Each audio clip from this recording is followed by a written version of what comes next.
Democratic progressive آزاد party کے chairman Ghulam نبی آزاد نے ککر ناگ میں ایک پارٹی کنونشن سے خطاب کیا۔ اس پروگرام میں کثیر تعداد میں پارٹی کارکنان، لیڈران اور ورکران نے شمولیت کی۔ اس موقع پر غلام نبی آزاد نے کہا کہ جموں کشمیر میں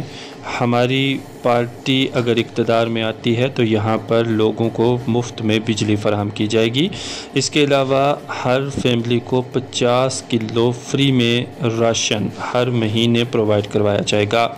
علاوہ ازیں انہوں نے کہا کہ جموں کشمیر میں ٹورزم اور ڈیولپمنٹ کے کاموں میں سرعت لانے کی کوشش کی جائے گی، ساتھ ہی ساتھ زمین اور نوکریوں کے حقوق بھی عوام کو بروقت پہنچائے جائیں گے۔ ایک رپورٹ۔ اس کے لیے تمام پارٹیوں کے لوگ اپنے تعلق ہوتے ہیں، ہندو کے لیے بھی، مسلمان کے لیے بھی، سکھ کے لیے بھی، عیسائی کے لیے بھی، گجر کے لیے، بکروال کے لیے بھی، کشمیری کے لیے بھی، پہاڑی کے لیے۔ جو حکمران کرسی پر بیٹھ کر اپنی پارٹی کو چلائے وہ کرسی کے قابل نہیں ہو سکتا۔ جو کرسی، حکومت کی کرسی پر بیٹھ کے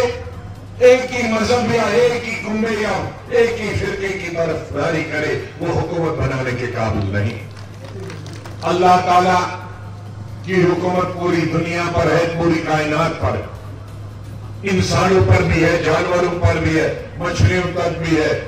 اور پیڑ پودوں پر بھی ہے، پہاڑوں پر بھی ہے، برف پر بھی ہے، سمندر پر بھی۔ لیکن اللہ تعالیٰ نے اس دنیا میں ہر ملک میں اس دینی دنیا کے علاوہ دنیائی دنیا کا نظام چلانے کے لیے، حکومت چلانے کے لیے لوگوں کو حق دیا ہے کہ وہ اپنے حکمران چنے، لیکن وہ حکمران اس کو اللہ تعالیٰ کبھی معاف نہیں کرے گا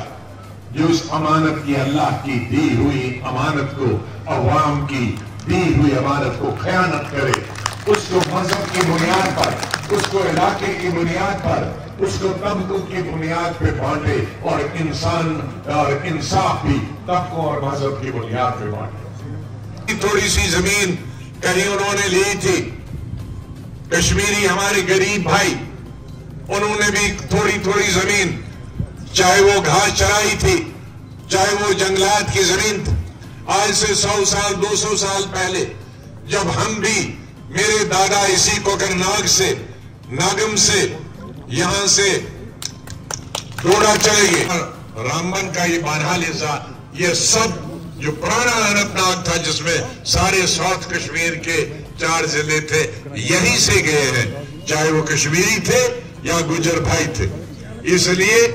دلی طور پر تو رشتے ادھر کے ادھر، میرا بھی کشمیر میں ہی رشتہ ہوا، یہاں کے لوگوں کا وہاں رشتہ ہوا، تو دلی طور پہ تو ہم ایک تھے، لیکن یہ پہاڑوں نے ہماری دوریاں بنا کے رکھی تھی۔ ہندوستان کے دوسرے کسی صوبے سے الیکشن لڑا، چاہے یہاں میں نے حکومت کی یا باہر وزیر رہا، کئی علاقوں میں، کئی صوبوں میں، الگ الگ جگہ پہ سیاسی لیڈران وہاں کے لیڈروں کے، وہاں کے عوام کے ساتھ، ان کے جذبات کے ساتھ کھیلتے تھے، چاہے وہ ہندو تھے یا مسلمان تھے۔ لیکن میں نے ہمیشہ پنجاب میں بھی اسی طرح وہاں کے لوگوں کے ساتھ، ہمارے سکھ بھائیوں کے ساتھ، کچھ لیڈر، کچھ سیاسی پارٹیاں ان کے جذبات سے کھیلتی تھی۔ میں نے 1986 میں، میرے پاس 2 مرکزی محکمے تھے، میں نے ان محکموں سے استعفا دیا، 4 سنبھالا پارٹی کا، پنجاب میں تقریباً 4 سال رہا، 26 بار مجھ پر حملے ہوئے ملیٹنٹوں کو، کہ ہمارے سکھ ملیٹنٹوں کے، کیونکہ میں ان کو اصلی راستہ بتاتا تھا کہ اس سے تباہی اور بربادی کے بغیر کچھ نہیں نکلے گا۔ اور جب تک وہاں براہ راست 4 سال کے بعد حکومت نہیں بنی اور شانتی اور امن ہوا، آج 40 سال ہوئے، پنجاب بہت آگے چلا گیا، پنجاب میں ترقی کی، پنجاب میں انڈسٹریاں لگی، پنجاب میں فیکٹریاں لگی، پنجاب میں ہریالی آج پوری دنیا میں، اور آج ہمیں بھی پنجاب کا اناج ملتا ہے۔